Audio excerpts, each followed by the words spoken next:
ये कोई हमारी पहली तपस्या नहीं। जलधारा हमने कर ली, खड़ी तपस्या हमने कर ली, और अग्नि तपस्या हमने कर ली, धरती में हमने कर ली। तपस्या से कठिन से कठिन तपस्या करके देश हित के लिए, अपने राष्ट्र हित के लिए हमें लोग साधु का कर्तव्य ये बनता है, साधु की तपस्या काम करने का फल देगी। अर्ध कुंभ में हमने संकल्प लिया था 1.25 लाख रुद्राक्ष हम धारण करेंगे। 1.25 लाख रुद्राक्ष का धारण 6 साल हो गया हमारे को। अच्छा।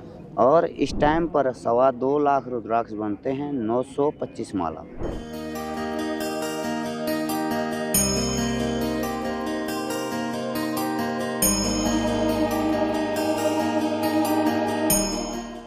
साथियों, सभी जो कुंभ में आ रहे हैं, मैं उन सबसे ये कहना चाहता हूँ, कोशिश करें से परिवार लाइए। आप लेकिन आप पिकनिक के लिए बच्चों को लेके जाते हैं, लेकिन ऐसे स्थान पे, धार्मिक स्थान पे, ये कह सकता हूँ ये दुर्लभ दर्शन होता है। कभी ना कभी मैं कहता हूँ गुरु कृपा, हरि कृपा होगा, वही कुंभ आ पाएगा। अन्यथा कितना धनवान हो जाए, कितना भी कोशिश कर ले, वो कुंभ आ नहीं पाता। इसीलिए कहता हूँ समर्पण भाव से अगर कुंभ आओगे, निर्मल भाव से, तो आप अवश्य कुंभ आ पाओगे और अवश्य संतों के दर्शन कर पाओगे। यहाँ पर मैं बहुत सारे हठ योग में कहूँगा और बहुत सारे त्यागी तपस्वी संतों के दर्शन, उन्हीं श्रृंखला में आज मैं रुद्राक्ष बाबा के दर्शन करवाने वाला हूँ। पहले तो महाराज जी, मेरी तरफ से सभी भक्तों की तरफ से आपके चरणों में दंडवत करना। महाराज जी, जैसे आपके बारे में पूरा भारत में जानते हैं रुद्राक्ष वाले बाबा के नाम से, और आपने हजारों नहीं लाखों रुद्राक्ष धारण करके रखे। थोड़ा सा आपके जीवन के बारे में थोड़ा सा हमें बताइए। गजाननम भूतगणावश्यतम कवति जम्बो फलचार भक्षणम उमासुतम शोक विनाशकारकम नमामि शिगनेश्वर पालवची। श्री शंभुपन दशनाम आवान अखाड़े का मैं एक छोटा सा साधु हूँ।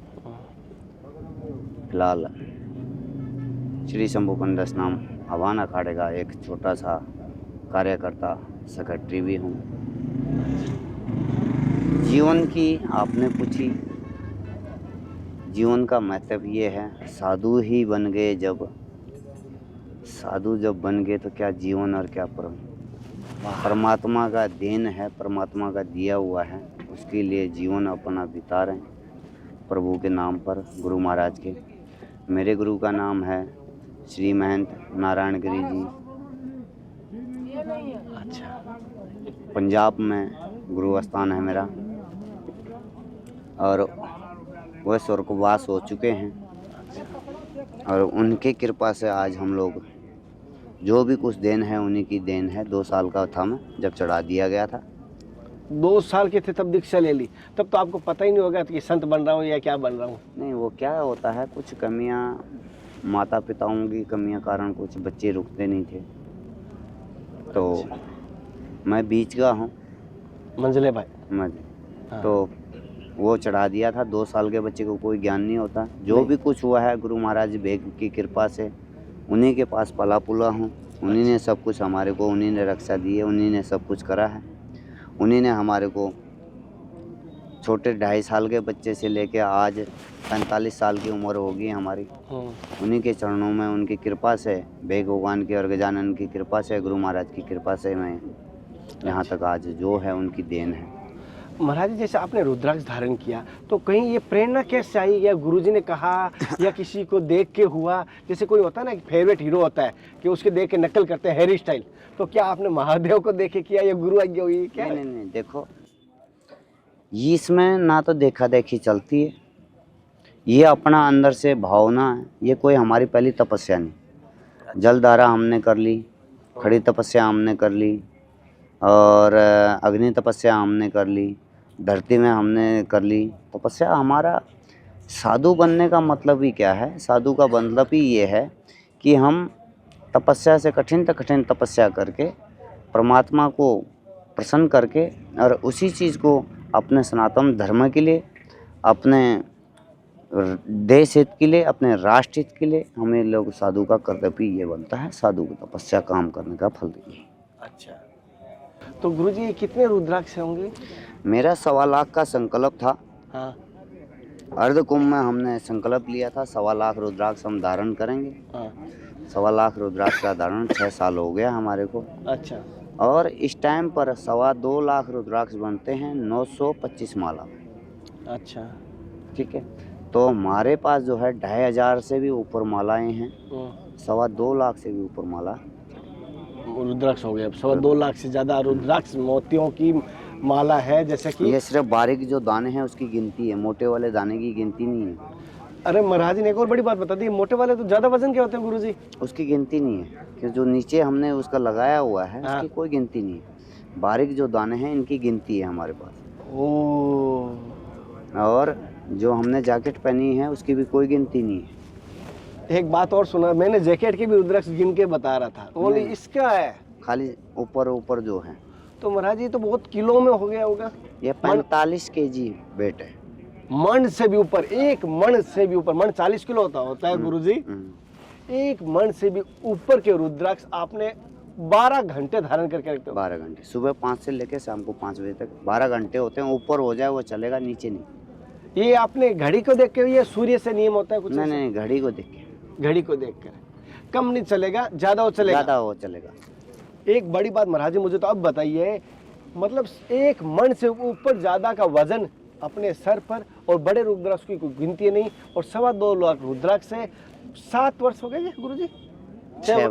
6 वर्ष हो चुके हैं। 7 वर्ष का संपर्क है, 12 साल। 12 वर्ष का, ये 6 वर्ष हो चुके हैं, 6 साल और रखें गुरुजी। कहना नहीं चाहिए, हम कभी कभी कहने राशन लेके जाता हूँ हिमालय में कहीं पर पहाड़ों पर, तो 35-40 किलो तो कुछ टाइम में सर दर्द करने, झूठ नहीं बोला गुरुजी मैं, मतलब कुछ टाइम में सर दर्द करने लग जाता है। और देखो, तुम एक बात बताओ ना गुरुजी, साधु जो बने हैं परमात्मा को पाने, बिना कष्ट के, बिना कोई चीज़ किसी को सुख नहीं पा सकता है। माँ जो है, बच्चे जब तक बच्चा रोता नहीं तब तक दूध नहीं पिलाता है। तो हम तो एक परमात्मा को पा रहे हैं। परमात्मा हमारी और परमात्मा के साथ है, एक जिद है, हड है। अच्छा, उसको पाना कोई ऐसी खेल है? जैसे माँ और बच्चे की हट होती है कभी कभी, उसी प्रकार आप परमात्मा से एक हट करके एक रखिए। हट है। हट का है, हट योग में आता है। हटों का मतलब कि इसी का ये है, साधु का नाम ही साधना, और साधु का ही नाम सद, और साधु का नाम ही तप। अच्छा, तो साधु का कर्तव्य क्या है? कर्तव्य साधु जो बने हैं, घर छोड़ दिया, बाहर छोड़ दिया, सब कुछ मुंह मामता वो कर दिया। किसके लिए? एक परमात्मा के लिए। परमात्मा और के परमात्मा को ही नहीं पाएंगे तो फिर हमारा क्या फायदा? लिए। सही बात है। पशु जो है, एक पशु जो है अपने खाने के लिए एक वो करता है, तो हम तो फिर पशु से भी ज़्यादा जुड़े। जब हम उस परमात्मा को नहीं पा सके, उस परमात्मा के लिए भजन नहीं कर सके, फिर क्या फायदा? अच्छा, इसलिए हमारा कर्तव्य एक ही रहता है, परमात्मा को पाना, और परमात्मा को पाके उसको सनातन धर्म के लिए और अपने राष्ट्र हित के लिए, अपने धर्म के लिए, इसलिए जो है हम लोगों को निछाओ। जैसे महाराज ये कहना नहीं चाहिए, हर एक चीज़ आध्यात्मिक की चर्चा कर रहा हूँ, माफ़ी चाहता हूँ, गलती मुझे छोटा अबोध समझ के माफ़ कर दें। जैसे हमारे जीवन में मृत्यु का भय होता है हर व्यक्ति को। मैं पक्षी को देखो, पानी में डुबोगे ना फड़फड़ाएगा, बिल्ली भी फड़फड़ाए। मृत्यु का भय हम मनुष्य जैसों को, नीच प्राणी को है। तो मृत्यु का भय क्या दूर हो सकता है? संतों का है। देखो, सभी प्रकार पांचों अंगुली एक समान नहीं होते हैं जी। किसी को मृत्यु का भय भी है, हाँ, किसी को नहीं भी है। हाँ, जो मृत्यु को जीत लेता वो संसारी रूपी में नहीं, वो इस रूपी में नहीं, क्योंकि संसार में वो चीज़ ही नहीं है, संसारी रूपी में नहीं रहता है। मृत्यु को जीतना, नींद को जीतना, हाँ, आप समझ गए मेरे मन की बातों को। ठीक है ना। मृत्यु जीतना, नींद जीतना साधु का कर्तव्य है। जो यहाँ तक उस लाइन वहाँ तक पहुँच जाता है तो उसको यहाँ संसारिक रूप में रहने का। सही बात की है महाराज जी, बहुत सही बात की है। ये सर्वप्रथम संत को अपनी इंद्रियों को एक बस में करने की कार्य रहता है गुरु की कृपा से। देखो, ये 7 दरवाजे हैं। जी गुरु जी। 7 दरवाज़ों को बंद करने के बाद ये चीज़ें कोई बड़ी बातें नहीं है। मृत्यु जीतना है, नींद जीतना है, वसीले है, ये चीज़ें सबको बस में करके जब भी साधु, पूर्ण साधु बन सकते। अच्छा गुरुजी, जैसे आपने कोई इसकी, जैसे आपने कहा हट की है आपने ईश्वर से, महादेव से आपने हट करके रखी है, तो आपने महादेव से क्या हट करके रखी है? देखो, ये चीज़ें कुछ बताने की नहीं होती है, फिर भी मैंने आपको 2 ही शब्दों में आपको बताया कि देश हित के लिए, देश कल्याण के लिए, सनातन धर्म के लिए। अच्छा, ये हमारा हट है। जब महाराज जी एक अभी समाज में हम करते नहीं, लेकिन आपसे मुखारबिन से बात लेते हैं ज़रा, जो जातिवाद को लेके चल रहा है अभी, कि जात पात की लड़ाई नहीं करनी चाहिए, इस बात को लेके आपके मन की बातें बताइए थोड़ा सा कुछ। देखो, जात को लेकर। जाति और पाति हाँ, कौन करता है? राजनीति लोग। ये हम जैसे लोग, सामाजिक लोग, तू ब्राह्मण हो गया, मैं ब्राह्मण हो गया, ये चीज़ें सब चीज़ को ख़त्म करके एक ही चीज़ है, वो क्या है? हिंदू सनातन धर्म। जी। उसके अलावा कुछ नहीं। सनातन धर्म है, इसलिए हम लोगों में एकता क्यों नहीं है? क्योंकि जाति पीति ज़्यादा चला है, वो सिस्टम में ज़्यादा चला रहे हैं। तो इसको ख़त्म करके सिर्फ एक ही लक्ष्य होना चाहिए, हम सनातनीय हैं, असनातनीय रहें। अच्छा गुरुजी, जो अभी कुंभ में आ रहे हैं, मेरे बहुत सारे भाई बंधु आ रहे हैं, दूर दूर से आ रहे हैं, हजारों किलोमीटर से आने वाले भक्तों को, साधकों को आप क्या मार्गदर्शन करना चाहोगे? उन्हें किन बातों का ध्यान रखना चाहिए और किस प्रकार यह जीवन यापन करना चाहिए एक महीना?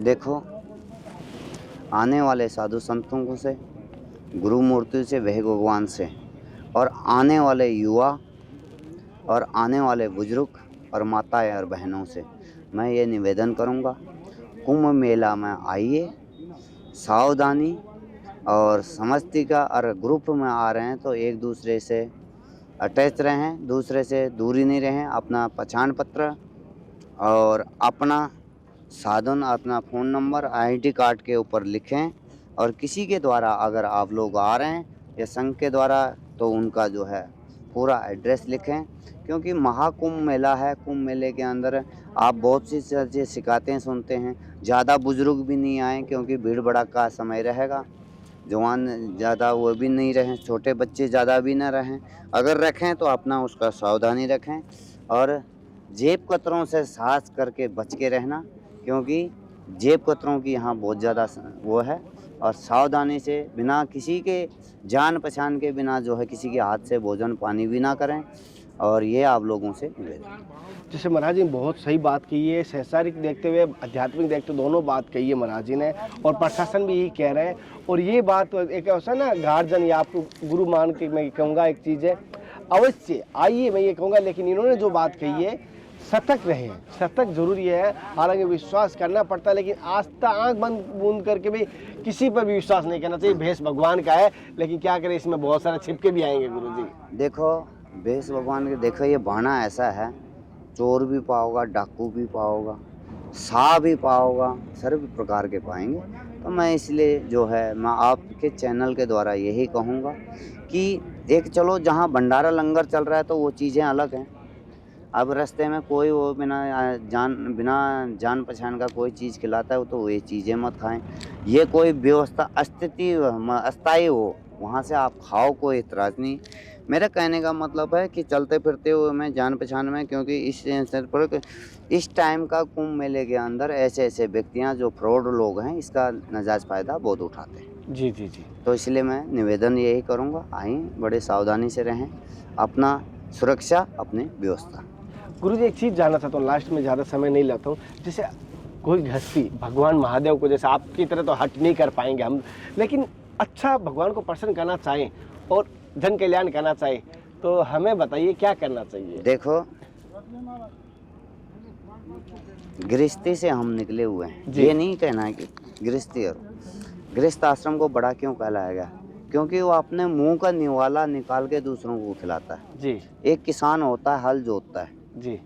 हल जोतने के बाद उसको खेती को बोता है, बोने के बाद फसल बनाता है, फसल बनाने के बाद कितने व्यक्तियों के मुंह में जाता है, जी। फिर जाके मंडी में जाता है, मंडी से सभी के पास जाता है। तो कहने का मतलब यह है, देखो परमात्मा को सच्चे मन से ध्याना चाहिए, सच्चे मन से, जो 2 मिनट 10 मिनट 5 मिनट है उसको सच्चे मन से ध्याना चाहिए, और वो परमात्मा सबको मिलता है।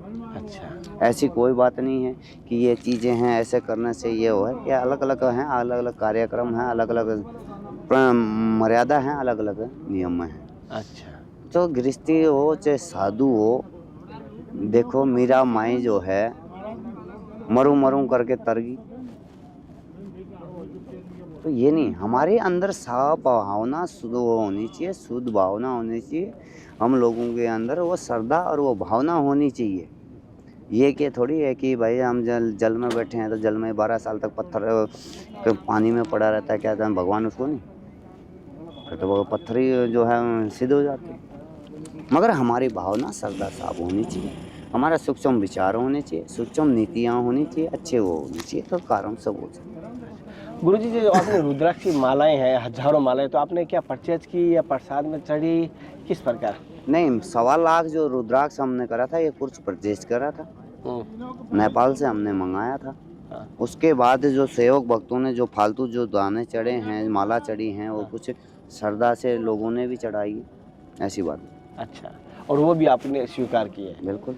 अच्छा, और गुरुजी जी बहुत सारे मैंने देखा भी भाई ये हठ योग कर रहे थे आपकी तरह, तो सभी का एक ही लक्ष्य होता है जन कल्याण का। देखो अलग अलग लक्ष्य हैं, अलग अलग सोच है। अच्छा, किसी की सोच कुछ है, किसी की समझ कैसी है, ये अलग अलग है। उसके बीच में हम तर्क नहीं देंगे।